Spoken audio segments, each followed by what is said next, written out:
So you've been doing your research, you've been on RVshare.com, maybe you went to the Tampa RV show, but that's it. You're excited, you've decided enough is enough. You're ready, you're buying an RV and you're ready to hit the road. Well, before you sign those papers, think about one thing. Where are you going to store your RV?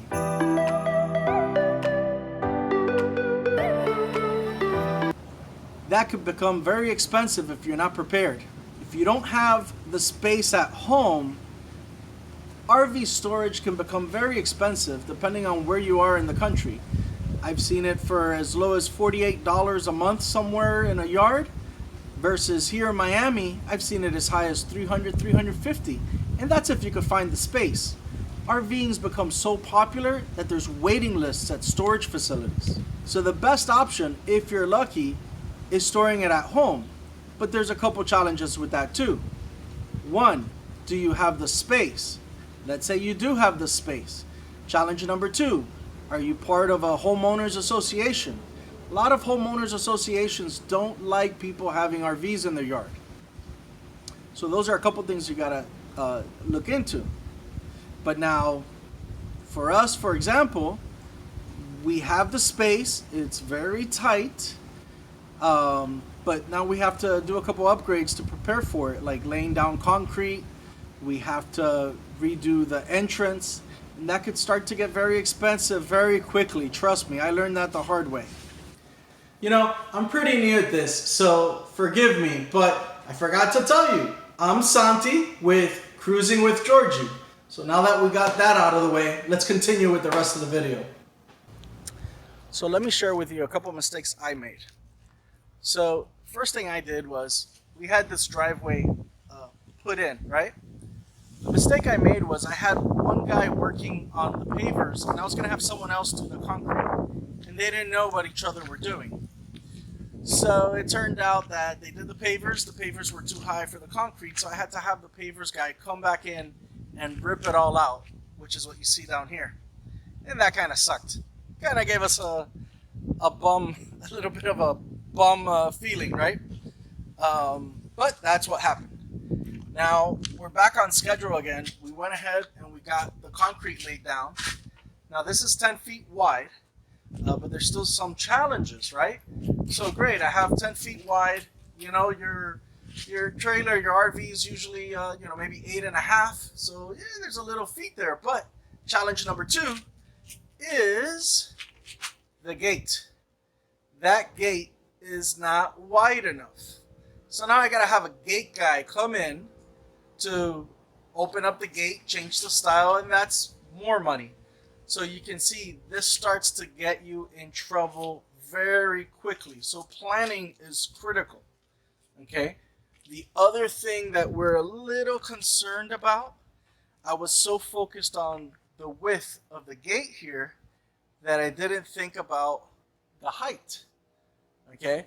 So I have like this little corner here that sticks out, and I'm hoping very much that the RV is going to clear, which is another reason we needed to redo the ground here to get it as leveled as possible to give us some more height to pass that. So those are things you're going to want to think about and consider. The other challenge too is where this water comes out. It's going to go ahead and wash away the dirt that we've gone ahead and placed here. So that's something else we're going to have to compensate for and come up with a solution. And as you can see, we put a back end here just because of the form of the property here. You see how it kind of like slants. So this was pretty challenging.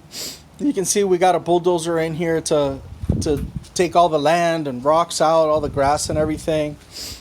And it had its challenges. Still not done. And as you can see, the gate is a little high now because the gate's going to have to get redone. We're going to have to cut out this part here so we can get a little bit more width out of it, and we're going to go ahead and put the door on the wall. So I'll make sure to update the video later, give you guys another video of how all of this turned out. But as you can see, now the paver guys are going to have to come back, put sand in this, and bring it up and try to level it out. Okay.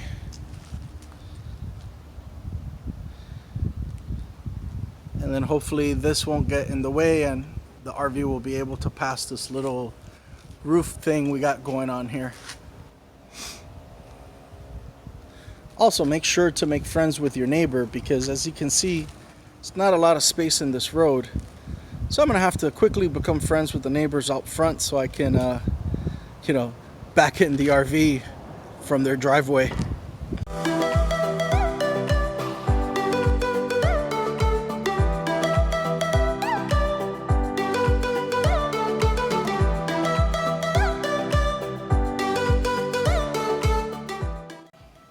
If you haven't already, make sure to give us a like.